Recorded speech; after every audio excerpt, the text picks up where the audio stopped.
Salut à tous, je fais cette petite vidéo car je suis surpris. Je suis surpris parce que j'ai reçu ce châssis et comme je suis un gamin, j'étais pressé de rouler avec. Il me restait ce petit moteur là, le 3670 surpasse, et je me suis dit bon pourquoi pas, je l'essaye, je verrai ce que ça donne dans le châssis en attendant de recevoir l'autre moteur, parce que j'ai pas encore commandé le moteur que je vais mettre dedans.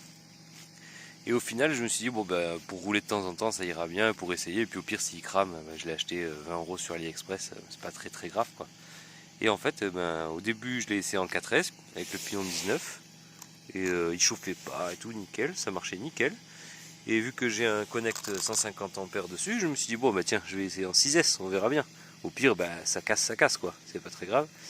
Et ben, avec les 5200, les Goldbat, là, 5200 50C, là on vient de finir le run. J'ai fait une prise de température. Je sais pas si vous verrez. Voilà. 69 degrés. Voilà. Donc pas de chauffe excessive. Bon, faites pas attention à ça, c'est parce qu'il manque un petit morceau. Un petit morceau de la boîte de réception. Et j'ai mis du scotch en attendant pour que les poussières rentrent pas dedans. C'est juste pour dépanner. Donc voilà, je suis vraiment content de ce petit châssis. Je m'éclate avec. Bon, j'irai pas faire des compétitions ni des courses de ligue, mais c'est vraiment, je trouve, pour le prix que je l'ai payé. L'électro, voilà, j'ai rien mis de fou, quoi. Un petit Vario Connect 150 ampères, un petit moteur à 20 € sur AliExpress et deux batteries 3S. Donc du coup, en 6S, j'ai fait des mesures de vitesse. Je suis à peu près entre 80 et ouais, je crois que j'ai 82 ou 85 km/h avec le pignon de 19. Mais le problème, c'est que j'ai pas de ligne droite. Voilà, j'ai mon petit parking pour m'amuser là, mais j'ai pas de ligne droite vraiment pour la pousser vraiment à fond. Bon, après la vitesse, c'est pas c'est pas mon but principal. Moi, mon but, c'est de m'amuser sur le parking, de faire le couillon et peut-être aller un peu. Il y a une piste à Mougins, pas loin de chez moi, donc peut-être m'amuser un peu sur la piste. Donc voilà, je suis vraiment content de ce petit châssis. Au final, pour pas cher, je me suis fait plaisir parce que j'ai acheté le châssis nu. J'ai mis une radio Turbo Racing, comme je mets toujours sur mes voitures, ça me plaît. Un petit cerveau JX 25 kg de Amazon. Voilà, les deux batteries en 3S. Voilà, pour moins de 300 €, j'ai une petite GT8 pour m'amuser. Voilà, j'ai mis du scotch là simplement parce que quand je mets la carreau, on verra, vous allez voir les marques. Quand je mets la carreau, ça frotte au niveau du pare-brise. En fait, le support d'amorto, il frotte au niveau du pare-brise. Donc j'ai mis du scotch pour éviter vraiment trop de rayer. Voilà la petite BT Design 765. Super. Alors moi j'y comprenais rien. Je suis vraiment débutant dans tout ce qui est piste. Moi, à part rouler sur les parkings quand j'étais petit avec des Nico et ma Thunder Tiger thermique, vraiment je suis vraiment débutant.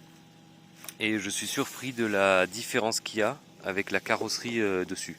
C'est hallucinant. On m'avait dit que la carrosserie c'était vachement important pour l'appui aérodynamique, mais je pensais pas que c'était à ce point. Non, franchement. Donc voilà, là elle est vraiment toute d'origine comme je l'ai reçue. Je compte y mettre quelques options après pour me faire plaisir, style les cales en aluminium, la petite platine de la RR21 parce qu'elle est compatible. Bon, après c'est uniquement des options pour me faire plaisir. Le seul regret que j'ai, c'est que sur ce châssis il n'existe pas les renforts de châssis alu comme on trouve sur Obao ou sur les autres voitures. C'est dommage. Bon, après c'est juste histoire de look et que je kiffe l'alu, mais voilà, je trouve que pour le prix je me régale. Voilà. Franchement, je vais mettre des petits skid plates que j'ai reçus. En attendant, j'ai mis les scotch. Donc voilà, franchement, je m'éclate. Si vous avez envie de vous amuser sur parking pour pas trop cher, il faut en trouver encore parce que malheureusement Hobbytech ne les fait plus. Ça serait bien qu'il les refasse parce que c'était un super petit châssis.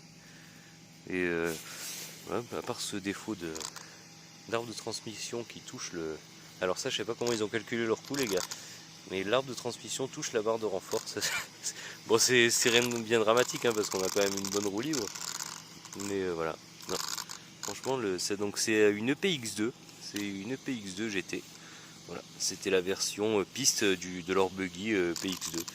Et l'avantage c'est que toutes les pièces NXT elles sont NXT et NXT-RR elles sont compatibles, donc du coup niveau options ou niveau pièces détachées, c'est facile à trouver chez Hobbytech bien sûr. Voilà. Bon ben merci de m'avoir écouté et je vous laisse avec la vidéo du run ou avant ou après, je verrai au montage. Hein. Bon.